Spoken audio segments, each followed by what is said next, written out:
Assalamu alaikum warahmatullahi wabarakatuh. Leo nataka nikufunze kuhusu janaba. Hivi kuna aina ngapi ya janaba? Na je, kuna tofauti katika kuoga janaba? Yaani katika hizi aina za janaba kuna tofauti katika kuoga? Na je, kuna tofauti kati ya kuoga janaba kwa mwanaume na mwanamke?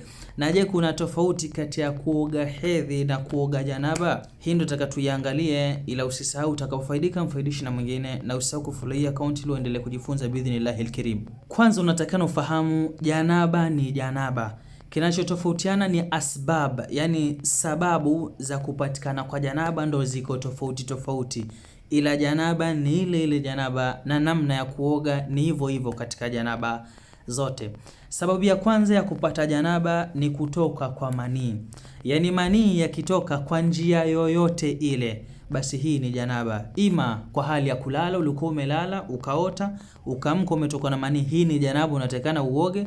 Au pia si kwa kulala, ulikuwa yaqdhan, yani ulikuwa active, pengine kuna kitu umekifanya ikapelekea manii kutoka, basi hiyo ni janaba.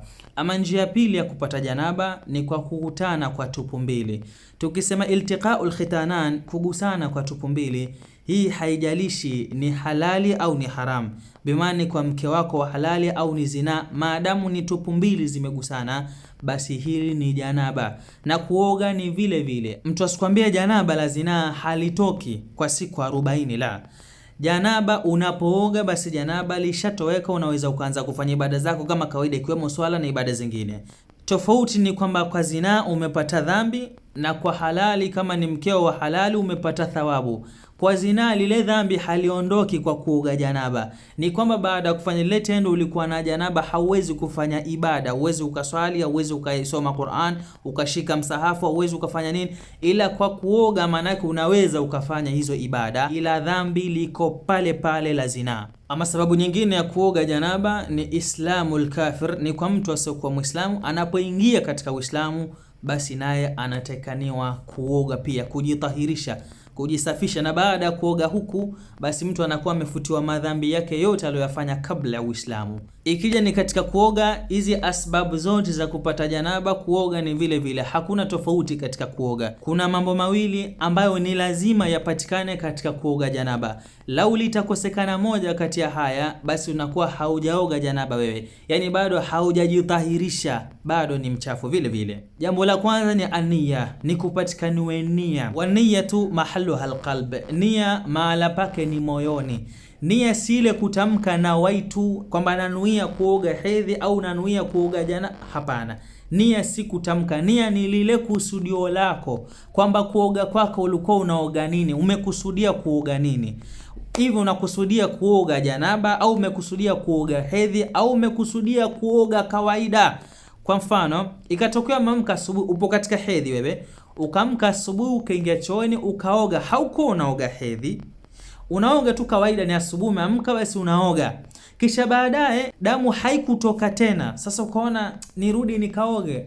Hapana, si mimi ninatoka kuoga, ile inatosha. Hapana, ile haijatosheleza, kwa sababu kusudio lako wakati unaoga haukuwa unaoga kujitahirisha hedhi, ulikuwa unaoga tu kuoga kwa kawaida. Ila sasa lau utaenda kuoga, haimaanishi ndio ukaseme na waitu, hapana, kwamba tu kusudio lako najitahirisha hedhi, basi hiyo ndio nia. Kwa katika kuoga janaba na kuoga hedhi, kitu cha lazima ni nia. Ama jambo la pili la lazima ni ta'mimul badani bilma, ni mwili mzima kuenea maji. Basi hizi ni vitu mbili ambazo ni lazima vipatikane katika kujitahirisha, ima hedhi au janaba, ni lazima vipatikane nia na kisha mwili mzima kupata maji.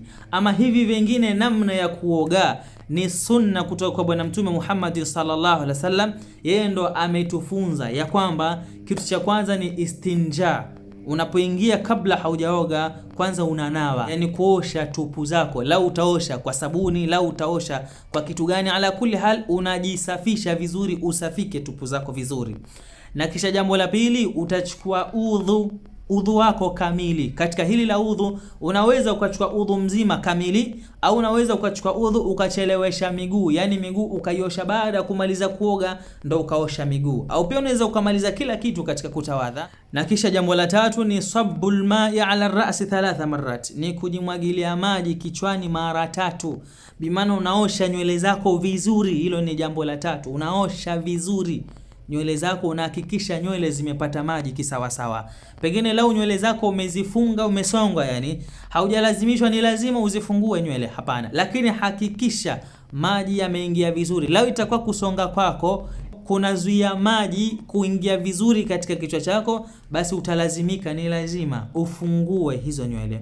Ila lau itakuwa kusonga kwako hakusumbui, yani maji yanaenea kila mahala kisha kwa urahisi na kwa uzuri, basi si lazima wewe kuzifungua hizo nywele, utaosha hivyo hivyo. Na kisha baadaye utaoga mwili mzima, na kuoga mwili mzima utaanza bishiqil ayman, kujimwagilia maji upande wako wa kulia, kisha baadaye ndo upande wa kushoto, kisha ukaoga mwili mzima kama kawaida, na baada ya hapo utakuwa umetahirika. Sasa haya ni kwamba ni sunna kuoga kwa namna hii. Hivi ndivyo Rasulullah Muhammad sallallahu alaihi wasallam alivyokuwa alitufunza. Lakini pia lau utaoga bila kuanza upande wa kulia na ukisha upande wa kushoto, wewe ukaoga moja kwa moja, bado utakuwa umetahirika na bado upo sahihi, kwa sababu vitu viwili vya lazima tulivyosema ni lazima vipatikane. Nia, ulikuwa unaoga nini? Pili ni mwili mzima kuenea maji.